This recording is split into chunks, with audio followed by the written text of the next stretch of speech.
2023 সালে ভারতে আকাশপথের যাত্রীর সংখ্যার রেকর্ড 15 কোটি ছাড়িয়েছে। বেশি যাত্রী মানেই বেশি জ্বালানির ব্যবহার। তাহলে করণীয় কি? এর দুটো উপায় রয়েছে। এক, উড়োজাহাজের যাতায়াত বন্ধ করে দেওয়া। দুই, এই পরিবেশ দূষণকারী জীবাশ্ম জ্বালানির বিকল্প খুঁজে বের করা। আসার কথা হলো, এর বিকল্প হিসেবে জৈব শক্তি থেকে শুরু করে হাইড্রোজেন বা বিদ্যুৎ চালিত ফ্লাইট নিয়ে পরীক্ষা চলছে বিভিন্ন দেশে। চলুন ঘুরে আসা যাক ভবিষ্যতের পরিবেশ বান্ধব ফ্লাইটে। আমাদের বিমানগুলো এখন যেভাবে উড়ে তার পরিবর্তন প্রয়োজন। একটি উপায় হলো বায়োফুয়েল বা পরিবেশ বান্ধব জ্বালানি ব্যবহার করা। এগুলো মূলত বায়োমাস বা অ্যালগাই থেকে তৈরি। জীবাশ্ম জ্বালানির পরিবর্তে এমন বায়োফুয়েল ব্যবহার বা মিশ্রণ করা যেতে পারে, কিন্তু প্রয়োজন মতো বড় আকারে এর ব্যবহার কঠিন, কারণ এজন্য প্রচুর জমি দরকার, যা হয়তো এখন কৃষিকাজে ব্যবহৃত হচ্ছে, নয়তো বনভূমি হিসেবে রয়েছে। অন্য বিকল্প হাইড্রোজেন। পরিবেশ বান্ধব উপায়ে তৈরি হাইড্রোজেন নিয়ে নানা গবেষণা চলছে। বিদ্যুৎ চালিত প্লেন তৃতীয় বিকল্প, যাকে সবচেয়ে সম্ভাবনাময় বলে মনে করা হয়।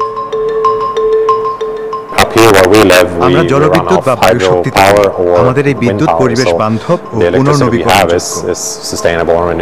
এই মুহূর্তে এটাকে আমরা সবথেকে পরিবেশ বান্ধব হিসেবে বিবেচনা করতে পারি।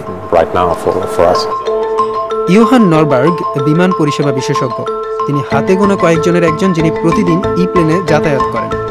এটি সুইডেনের একটি বিমান পরিষেবা স্কুল। এখানে ভবিষ্যৎ বিদ্যুৎ চালিত বিমানের পাইলটদের প্রশিক্ষণ দেওয়া হয়। পিপিস্টল ভ্যালি নামের এই উড়োজাহাজের জন্য খুব বেশি বিদ্যুতের প্রয়োজন হয় না। মাত্র 1.5 ঘন্টায় তা পুরোপুরি চার্জ হয়, যা দিয়ে 45 মিনিট উড়া যায়। বিমানটি মূলত ব্যক্তিগতভাবে বা পাইলটদের প্রশিক্ষণে ব্যবহার হচ্ছে। এটা অনেকটা বাথটাবের মতো, সহজেই ওঠা যায়। আমি তৈরি। চলুন যাওয়া যাক।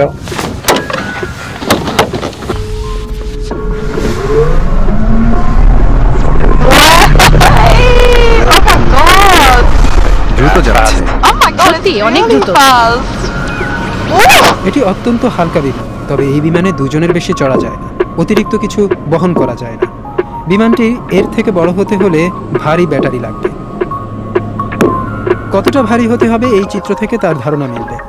একটি বোয়িং 747 5 ঘন্টা উড়বার জন্য ফুল ট্যাঙ্কের চেয়েও ভারী ব্যাটারির দরকার পড়বে, যা বাস্তবসম্মত নয়, কারণ এজন্য এখন পর্যন্ত বিমানে তোলা সর্বোচ্চ ওজনের চেয়েও তা 10 গুণ ভারী হতে হবে। আর তাই সরকার সহ এই শিল্পের সঙ্গে জড়িতরা নকশা নিয়ে নতুন করে ভাবতে শুরু করেছেন। টম বার্ড বিমান পরিষেবা বিশেষজ্ঞ। তিনি হিথ্রো বিমানবন্দরের পরিকাঠামো পরিবর্তনের সঙ্গে কাজ করছেন। আমরা মূলত দুইটি দিক থেকে এই কার্যক্রম চালাচ্ছি। একটি হলো ব্যাটারির চার্জিং ব্যবস্থা। ব্যাটারিটি এক্ষেত্রে বিমানের সঙ্গে যুক্ত থাকবে। সাধারণ ডিভাইসের মতোই আপনি এতে চার্জ দিতে পারবেন। এটি সব থেকে সহজ উপায়, কিন্তু চার্জের জন্য বিমানের মূল্যবান সময় ব্যয় হবে। ততক্ষণ সেটিকে কোনো কাজে লাগানো যাবে না। সেই সঙ্গে বিমানবন্দরের সীমিত জায়গাও দীর্ঘক্ষণ দখলে থাকবে। তাছাড়া গ্রিড থেকে প্রয়োজনীয় বিদ্যুৎ পাওয়ার বিষয়ও আছে। দ্বিতীয় বিকল্পটি হলো ব্যাটারির পরিবর্তন। এক্ষেত্রে আগে থেকে চার্জ দেওয়া ব্যাটারি থাকবে। যখন বিমান আসবে, আপনি এয়ারফ্রেম থেকে ব্যাটারি খুলবেন এবং চার্জ হওয়া ব্যাটারির সঙ্গে তা বদলে দেবেন। এর ফলে জায়গা ও সময় সাশ্রয় হবে, কিন্তু এমন বিশেষায়িত ব্যবস্থা লাগবে যা এখনো কোথাও নেই। এর বেশ কিছু ঝুঁকি ও বিপদ আছে। ব্যাটারির কারণে আগুন লাগার শঙ্কা আছে। সনদ পেতে যাওয়া এমন প্রথম উড়োজাহাজ পিপিস্ট্রেল।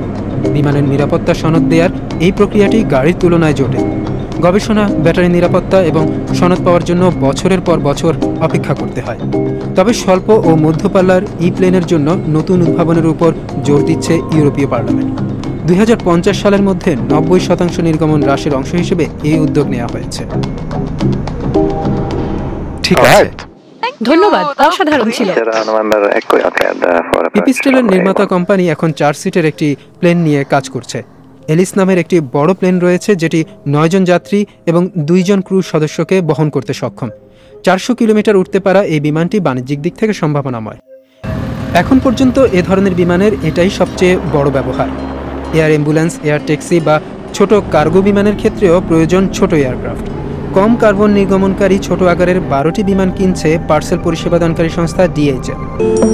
ইন্টারন্যাশনাল সেন্টার অন ক্লিন এভিয়েশনের একটি সমীক্ষা থেকে জানা যাচ্ছে 19 জনের বেশি যাত্রী নিয়ে 500 কিলোমিটার দূরে যাতায়াত করে এমন বিমান পরিষেবার 9% বাজার ধরতে সক্ষম ইলেকট্রিক এয়ারক্রাফট, কিন্তু বৈশ্বিক বিমান পরিষেবার বিবেচনায় তা 0.002% মাত্র।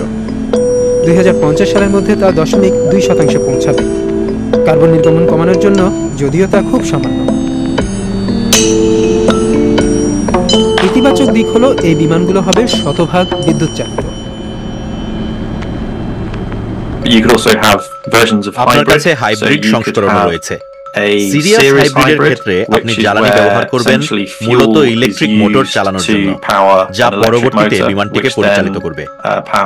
অর্থাৎ আপনি শুধু ব্যাটারি চার্জ দেওয়ার জন্যই জ্বালানি ব্যবহার করবেন। IATA এর পূর্বাভাস বলছে 2030 সালের মধ্যে বিশ্বের বিমান পরিষেবায় হাইব্রিড একটি বড় লাভ দেবে। এতে 2050 সাল নাগাদ নির্গমন 50% কমে আসবে। দূরপাল্লার ফ্লাইটে হয়তো বায়োফুয়েলই ব্যবহার হবে। বিমানের কিছু অংশ বিদ্যুতে, কিছু হাইড্রোজেনে চলবে। পিপিস্টার এক্ষেত্রে একটি ছোট পদক্ষেপ হয়তো, কিন্তু বিমানের প্রযুক্তিতে যে বৈচিত্র্য দরকার সেখানে এটি আশার আলো দেখাচ্ছে।